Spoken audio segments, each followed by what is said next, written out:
नमस्कार दोस्तों, अगर आप भी मानते हैं कि ईशान किशन आने वाले समय में भारतीय क्रिकेट की सबसे बड़ी ताकत बनने वाले हैं, तो इस वीडियो को लाइक करना बिल्कुल मत भूलिएगा, क्योंकि आज हम बात करने जा रहे हैं उस ऐतिहासिक मुकाबले की जिसने T20 वर्ल्ड कप 2026 के मंच पर रोमांच, जुनून और रिकॉर्ड्स की बारिश कर दी। दोस्तों, भारत और पाकिस्तान ये सिर्फ एक मैच नहीं होता, ये जज्बातों की जंग होती है।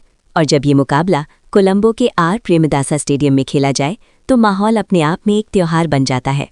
स्टेडियम खचाखच भरा हुआ था, हर सीट पर तिरंगा और हरे झंडे की टक्कर थी और हर धड़कन सिर्फ एक ही चीज़ कह रही थी, आज कुछ बड़ा होने वाला है। पाकिस्तान के कप्तान सलमान अली आगा ने टॉस जीतकर पहले गेंदबाजी का फैसला किया। पिच में हल्की नमी थी और उन्हें लगा कि शुरुआती ओवरों में स्विंग का फायदा मिलेगा। शुरुआत भी वैसी ही हुई।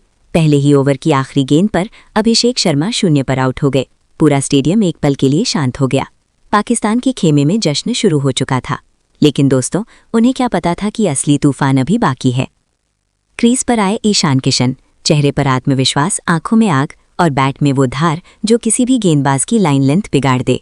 दूसरे ओवर में जब शाहीन शाह अफरीदी गेंदबाजी के लिए आए तो सबकी निगाहें इस मुकाबले पर थीं। शाहीन बनाम ईशान, रफ्तार बनाम आक्रामकता। पहली ही गेंद ईशान ने घुटना टेक कर लॉन्ग ऑन के ऊपर से ऐसा छक्का जड़ा कि गेंद स्टैंड्स में जाकर गिरी। अगली गेंद पर कवर ड्राइव, चौका, और उसी पल ये साफ हो गया कि आज ईशान रुकने वाले नहीं हैं। शाहीन की स्पीड उनके लिए चुनौती नहीं, मौका बन चुकी थी। तिलक वर्मा दूसरे छोर से समझदारी से खेल रहे थे, स्ट्राइक रोटेट कर रहे थे, लेकिन ईशान ने गियर बदल रखा था। पावर प्ले के अंदर उन्होंने पाकिस्तान के हर गेंदबाज पर हमला बोला। जब अबरार अहमद आए तो लगा कि स्पिन से रफ्तार पर ब्रेक लगेगा, लेकिन ईशान ने पहले ही गेंद पर आगे बढ़कर लॉन्ग ऑफ के ऊपर से छक्का जड़ दिया। अगली गेंद पर रिवर्स स्वीप, चौका। पाकिस्तान की रणनीति बिखरने लगी। सिर्फ 27 गेंदों में अर्धशतक। पूरा स्टेडियम खड़ा हो गया। ड्रेसिंग रूम में बैठे रोहित शर्मा और राहुल द्रविड़ भी तालियां बजा रहे थे। ये सिर्फ एक 50 नहीं थी, ये एक बयान था, एक संदेश कि ईशान किशन अब सिर्फ एक प्रतिभाशाली खिलाड़ी नहीं बल्कि बड़े मंच के खिलाड़ी बन चुके हैं। इस पारी की खास बात सिर्फ रन नहीं थे, बल्कि उनका तरीका था। उन्होंने सिर्फ बड़े शॉट्स नहीं खेले बल्कि गैप्स ढूंढे, सिंगल डबल लिए और स्ट्राइक रेट को 190 के पार बनाए रखा। 40 गेंदों में 77 रन, 10 चौके और 3 छक्के। हर शॉट में आत्मविश्वास, हर रन में आक्रामकता। दोस्तों, पाकिस्तान के खिलाफ वर्ल्ड कप के पावर प्ले में ये सबसे तेज अर्धशतक था किसी भारतीय बल्लेबाज का। ईशान ने उन रिकॉर्ड्स को पीछे छोड़ दिया जो सालों से अटूट माने जा रहे थे। ये वही मंच था जहां कभी दिग्गजों ने इतिहास लिखा था और आज एक नया नाम उस लिस्ट में शामिल हो चुका था। 9वें ओवर में साइम अयूब की गेंद पर ईशान बोल्ड हो गए, लेकिन तब तक वो अपना काम कर चुके थे। भारत का स्कोर 82/1 था और मैच पूरी तरह भारत की पकड़ में आ चुका था। पाकिस्तान के गेंदबाज हताश दिख रहे थे, कप्तान बार बार फील्ड बदल रहे थे, लेकिन रणनीति नाकाम साबित हो रही थी।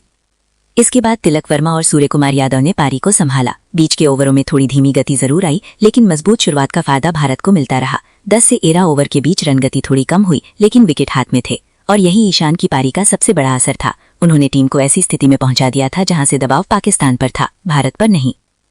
दोस्तों, क्रिकेट सिर्फ तकनीक का खेल नहीं है, ये मानसिक मजबूती का भी खेल है। जब आपका ओपनर आउट हो जाए और सामने पाकिस्तान जैसा प्रतिद्वंदी हो तो दबाव कई गुना बढ़ जाता है, लेकिन ईशान ने उस दबाव को मौके में बदला। उन्होंने दिखा दिया कि वे सिर्फ आक्रामक बल्लेबाज नहीं बल्कि मैच की स्थिति को समझने वाले खिलाड़ी हैं। जब एक युवा खिलाड़ी आलोचनाओं से गुजरकर वापस टीम में आता है तो उसके अंदर एक अलग भूख होती है। ईशान किशन ने वही भूख दिखाई। हर शॉट में बदला नहीं बल्कि जवाब था, हर रन में आत्मविश्वास था। अब सवाल आपसे, क्या ये पारी सिर्फ एक शानदार इनिंग थी या एक नए युग की शुरुआत? क्या ईशान किशन आने वाले समय में भारत के सबसे भरोसेमंद ओपनर बन सकते हैं? और क्या आपको लगता है कि इस मैच में भारत 200 का आंकड़ा पार कर पाएगा? नीचे कमेंट करके जरूर बताइएगा कि आप ईशान की इस पारी को 10 में से कितने नंबर देंगे। दोस्तों, भारत पाकिस्तान मुकाबले में हर रन की कीमत होती है और जब शुरुआत इतनी धमाकेदार हो तो विपक्षी टीम मानसिक रूप से पीछे चली जाती है। ईशान ने सिर्फ रन नहीं बनाए, उन्होंने पाकिस्तान के आत्मविश्वास को तोड़ा। उन्होंने ये दिखाया कि बड़े मैच बड़े खिलाड़ियों के लिए होते हैं।